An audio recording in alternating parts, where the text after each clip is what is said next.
Hello everyone and welcome to my channel, and a little bit of a different reading today because I just got this really strong energy and I like to go with the intuitive energy that I get. And I got this morning thinking about Princess Diana, and I first got to thinking about the statue and the how are they going to depict the statue?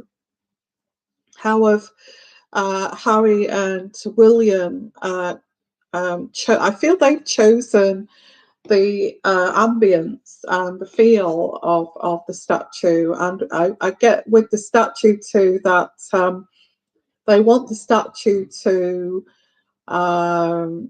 reflect her very empathic side. And this brought me to, I was thinking about this, and I've got this really strong intuitive energies that our two sons chose an image of Diana. They wanted the statue to be, and what that reflects out. So and very deeply I felt that this was about her empathy for people, not just children, people in general, her kind of empathy, which led me to this reading, which is I got this energy of Princess Diana being hated on just because she was empathic. And I think, yeah, because I get here, which is only a phenomena that's kind of happened over recent years, is that toxic people or narcissistic people that have been brought up or indoctrinated with narcissism have been void of love, being void of compassion, being void of any kind of empathy. Either ended up being hypersensitive or kind of empathic, or it was an inbred kind of narcissistic culture. Now we lead on to the Aristocrats. So this is quite deep, guys. It's not a reading that is superficial. And I love to do my readings like this. This is where I excel, I feel. I feel this is a phenomena that's only just kind of reaching the surface, that caring, empathic, loving people, sensitive people were seen as the weakest link. We're seen as the weakest link. And when you get a culture where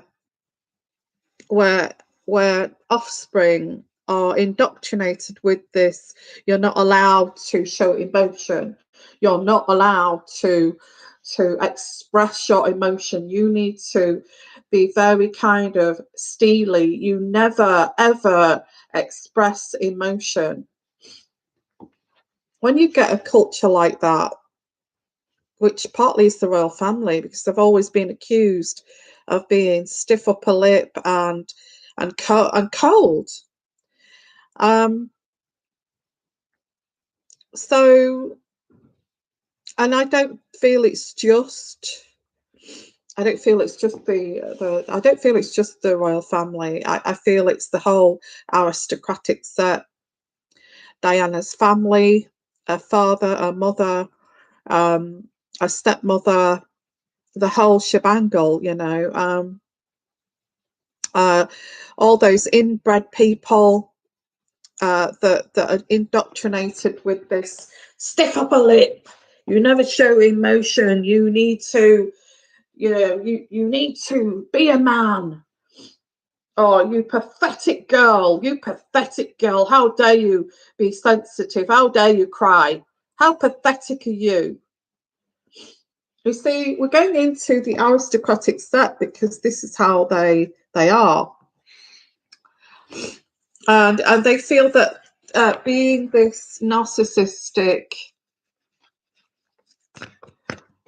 narcissism with no empathy, with no love, with no emotion is elitist. They feel it's like it's elite. It's you know, if we were so intelligent with psychology, we're so intelligent with being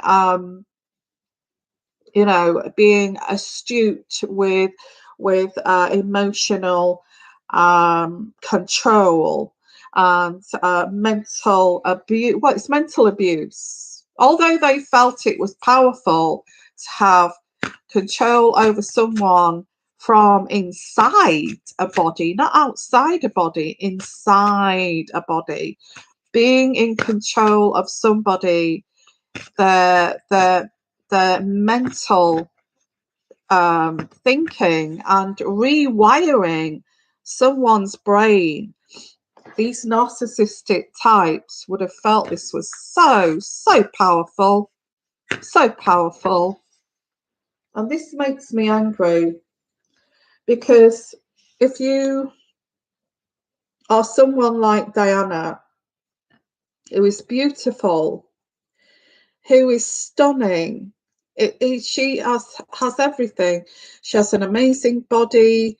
She's absolutely beautiful, blue eyes, blonde hair, and she is all. She also has the most beautiful soul, and loving and empathic soul. You see, this is opposing. With the Nine of Wands is opposing straight away, right off the bat, opposing this aristocratic set. And they would see this as something they don't understand.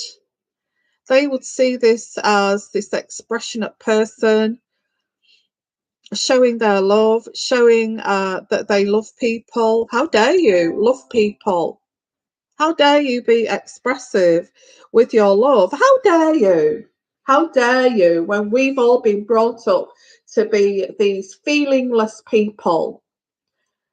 So there is this kind of, these narcissistic types that have been indoctrinated through generations and generations. These aristocrats, okay? Aristocrats. Because you will find this with aristocrats. And people feel that this is powerful.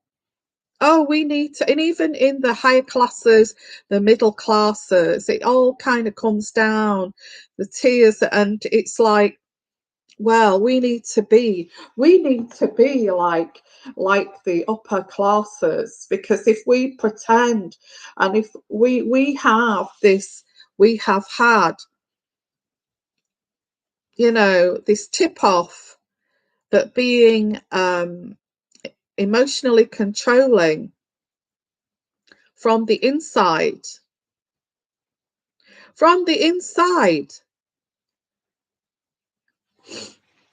then that makes us powerful. So I get Princess Diana, you know, came into the royal family and she was the sun, you know, it was like the sun started to shine. It's like the sun started to shine on the royal family, and it every time she walked into the room, it lit up with her beautiful energy. The sun. Now, this would have made these aristocratic sets hate her, envy her, and just for being her, You know, you walk in a room, you're full of love, you're full of light, you're beautiful, you're intelligent. I think later on, as she got older, I mean, she was only 18. Give her a break. She was 18 when she came into the royal family, and then she became more emotionally intelligent because she'd been abused. She'd been abused as a child, and she continued to be this vessel for people to hate. And this is why I put on this title, Scapegoating, because a person like Diana would be a scapegoat for all that trash, all that hatred they have upon themselves. How come that you can swan around and you can express this love, this energy, this emotion when we're not allowed to? How come you can do that? Why do you have that kind of ability to do that? Who do you think you are? Who do you think you are by just being you? And you know this sensitive side of yours that you got from abuse as a child? This hypersensitivity? How dare you show that? How dare you show that? How dare you show that to the world? We also get the maternal side. Let's not forget about that, which is a natural thing. I feel that Diana was just being a woman, and having this maternal love. Maternal love. You see, love, affection, emotion was not allowed in those circles. You see, Diana never got this. Diana never got this love, this maternal love,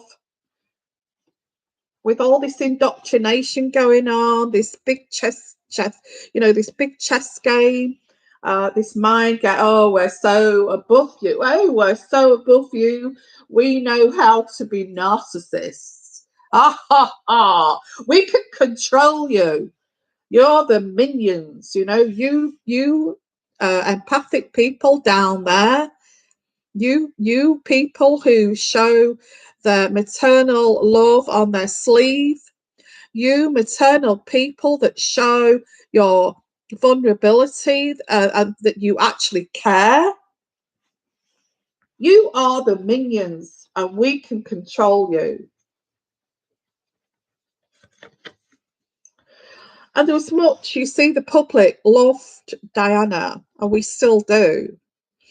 We still do. I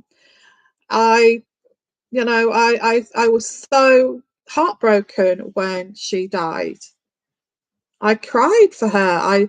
I watched that accident on the television in the middle, is it early hours in the morning? It was reported or something like that. And I was like, oh my goodness, I couldn't believe it. Oh, she was loved. She was loved by the public. And the outpouring of her death, shocking, absolutely shocking. Why? I mean, why was she killed? Why was she killed? And why isn't this coming out? Why isn't why she was killed being exposed? Because she was killed because they felt, well, I'm not going to say, I have to be careful what I say here, but I get the magician. They felt that all this love and this affection to cancer patients, and landmines and people's limbs being blown off, and this love for her children, unconditional, and that she was sensitive, at the age of 20. Oh, dear me. Aren't most girls sensitive around that age? That's normal. So I get Prince Charles here, because Prince Charles has not been shown this form of love. I would say that Prince Charles would call it, oh, this is a form of love. Oh, I see what you're doing here is a form of love. I don't understand it. And he even said at their engagement, didn't he? Which is a big red flag that he's a narcissist. You know, are you in love? Oh, whatever love means. You know, in front of his future wife. Oh, whatever love means. He didn't even know what love meant.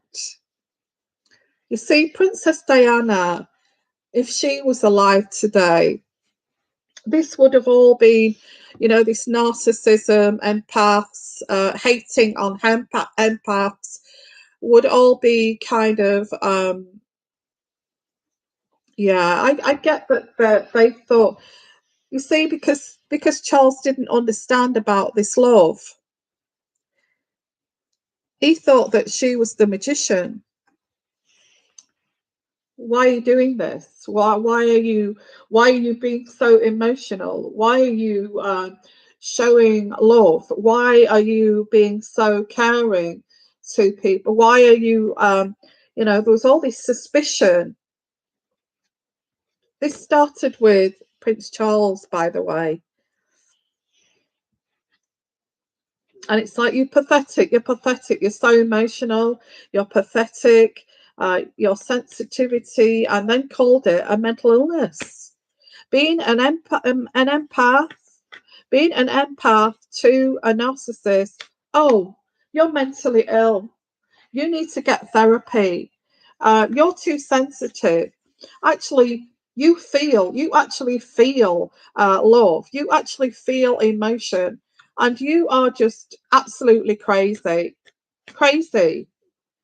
And then we get this mobbing of Princess Diana within the Buckingham Palace, because they don't, you see, they didn't understand her. They didn't understand her. They didn't on they You see, this was not Princess Diana's fault. This was, they needed to raise themselves up to Princess Diana's level of awareness. But they blamed Princess Diana for this. You're the crazy one. You're the one that's absolutely crazy. And actually then mobbing her and scapegoating her for all their, you know, I didn't receive that love. I didn't receive that validation. I was always put down, and I was always, so all that hatred for the way they were brought up were dumped on Princess Diana. And this is what this was. It was a witch hunt of Princess Diana being just a loving, kind person. Just a loving, kind person. Well, I tell you what, we need justice for this. I feel the world needs justice for this. We need justice for Diana. We need it to be expressed here. And we need Harry and William to do this. You know, it was your aristocratic background that actually destroyed Diana. Let's say it as it is, okay? If she was alive now, she would have met a most beautiful man who was loving, who was kind, who was expressive, who would have adored her, would have had children together, and they would have been so, she would have felt so more powerful. She would have felt more powerful. But you see, the royal family and the aristocrats would not allow this, could not allow this. If we let her go rogue with her empathy as an empath, you know, we could be in trouble here. Because I do get this Two of Cups here, which is Dodi, and I feel the Justice card was meeting Dodi Al-Fayed. I feel he did love her. He did shower her with love. He did express love to her that she never got from the Prince Charles. Prince Charles, then, you see, it's like, felt threatened by this. Felt threatened that actually, goodbye, Charles, because you have no idea how to love. You know how to have cold, kind of meaningless affairs with married women, but you don't know how to love.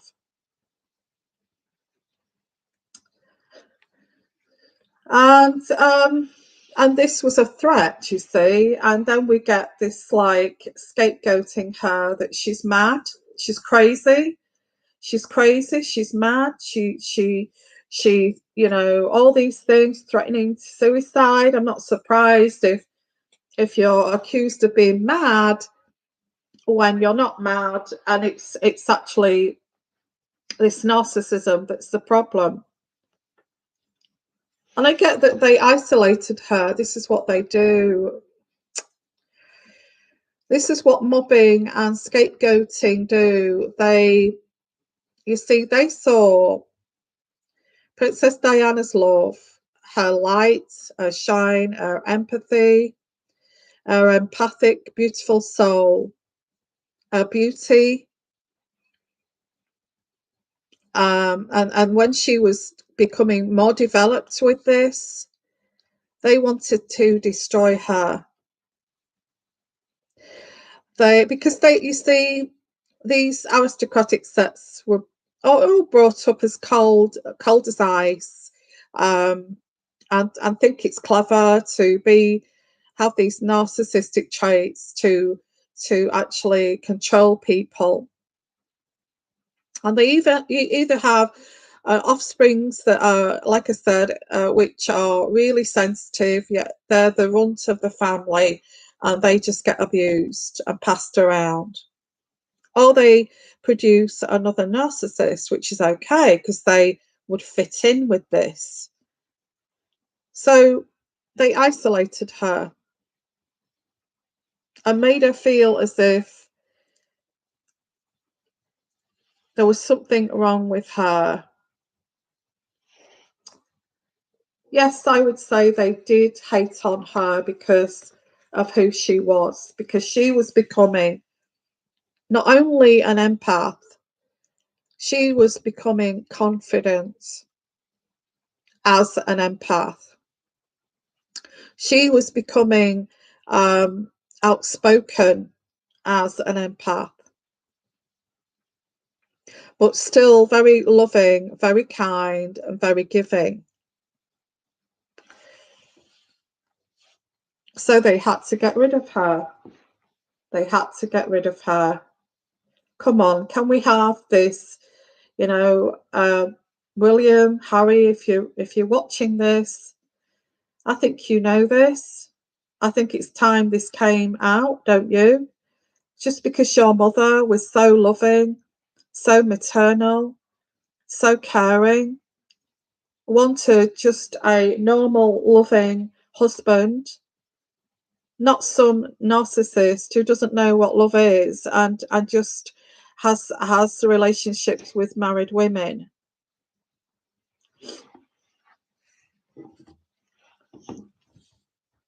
Well, when you get somebody like this oddity, they would have seen not Meghan. Well, it's happening to Meghan too, but you would see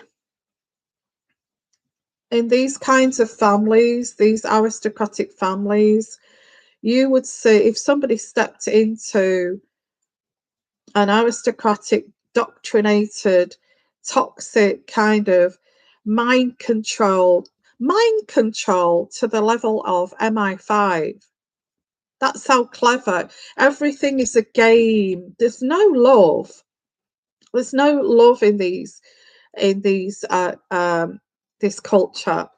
And is this why Princess Anne said, and maybe this is the energies that I'm getting here, is this why Princess Anne said to Meghan, or whoever this was, just bear with me 1 minute.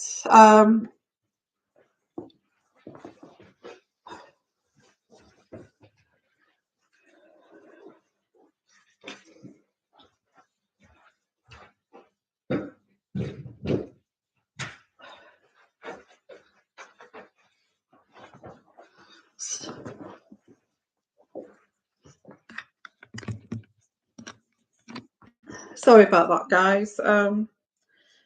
Just something came flashing up on the computer, and it's live, so there's no editing here. Okay. So, is this why? Because of this culture, so this culture, which they should face up to this culture. You know, why can't you change the wheel? And is this why Princess Anne said,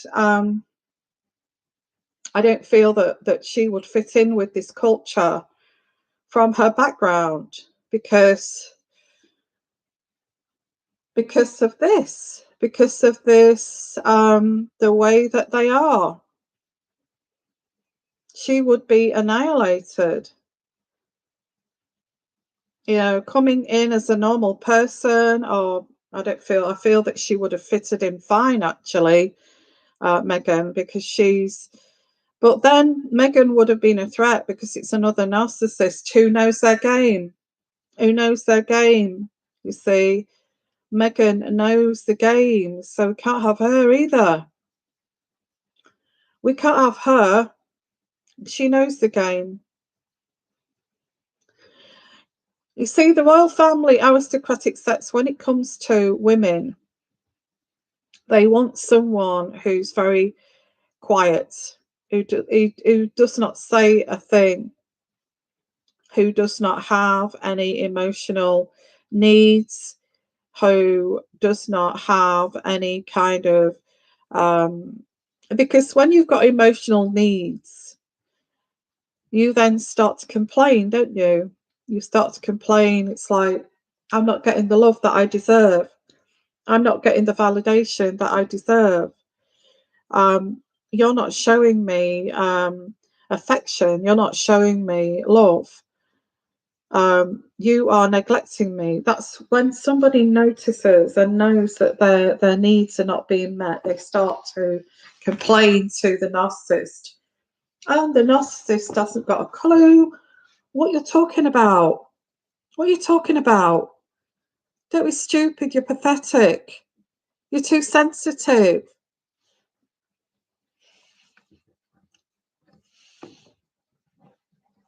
Okay, so I do get that she was hated on. It was like a mobbing situation to destroy her.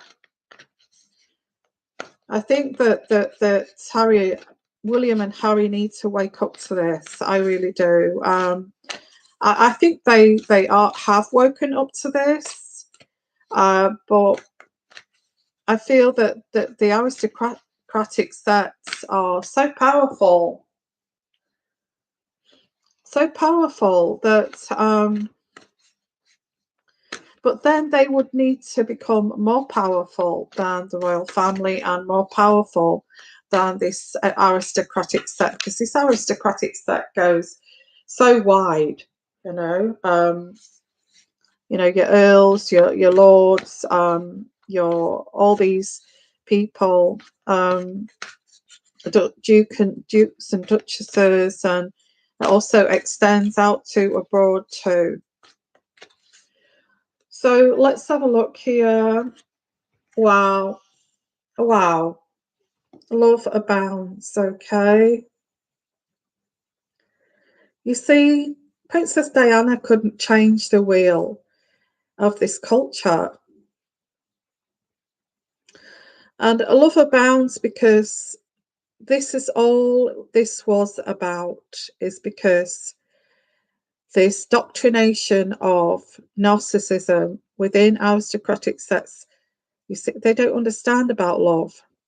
They have been purposely persuaded to hate love, to hate affection, because they see it as a weakness. A weakness. I don't feel that the Queen is very good at showing love. Maybe they're learning. Maybe they're learning from Diana's legacy that it wasn't about Diana. Diana was not the problem here, because now I get simply love. It's just all this was about was just simply love. Simply love. Shocking, isn't it, really? Um, and you see, Princess Diana was one of the first people that wanted to express that empathy and love is important, to share this, to empower this. And she had this, she was like going against, in a way, going against the royal family, stiff upper lip, coldness, narcissism, if you like. It's seen as a weakness, is love and affection and all this kind of thing. Now, she could have won or she could have lost at this.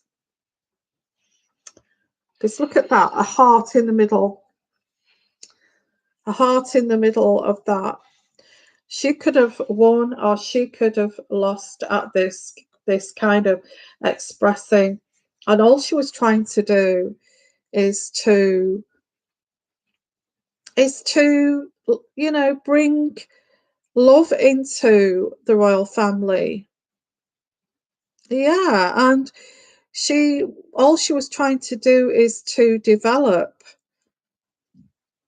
and blossom the royal family, to care for each other. Love is very important. Validating your children and showing love is so important. But you see, the royal family and the aristocratic set refuse to see this. Refuse to see this. And I get here, in the end, I feel that Diana has won this fight because we get share the love. Share the love here. Share the love. This is all this was about. Diana was brought to the royal family to share love and not see it as a weakness. Was she scapegoated for all those sad, sick, sickos, toxic narcissists? Of course she was. Of course she was. They felt threatened by that. And I have to say to anybody watching this, there is nothing wrong with sensitivity. Sensitivity is when you have encountered emotional abuse as a child. You become very sensitive. You was told to shut up, don't be pathetic, don't be silly, oh, you're being stupid. When really you're just showing your affection and you're just showing emotion, which is normal for a child. You either go two ways. You become toxic or narcissistic and look down on people and not show emotion and just play a game of chess. Everything in life is a game. I don't really understand love. I feel it's a weakness that you are sensitive and you are wrong for showing love. In fact, don't show me love. Don't show me that love, because I've been brought up to feel that that is a complete weakness. And then you develop, the sensitive ones develop this even further and become super empaths like Diana. And when you become a super empath, then you are more powerful than the narcissist. So I'm going to leave it there, guys. Thank you for coming. What an interesting reading. I woke up thinking about the statue, and then I thought to my, that led to, wow, you know, Harry and William must have really sat down and thought, what kind of energy and do we want from our mother's statue to portray? What do we want that to? Because we have a big responsibility here to choose something that the public are going to love. So what I feel what they've chosen with the statue is her very caring, very empathic side, and they want to celebrate this instead of hiding it under a bushel and seeing it as a threat. Sending you guys lots of love. Thank you for coming for the live show. I know this might not be as popular as Harry and Meghan, but I find this fascinating. This is about life, isn't it? I think we all need to learn lessons like this. Thank you for coming. Love all of you and have a fantastic day. Okay. And bye for now.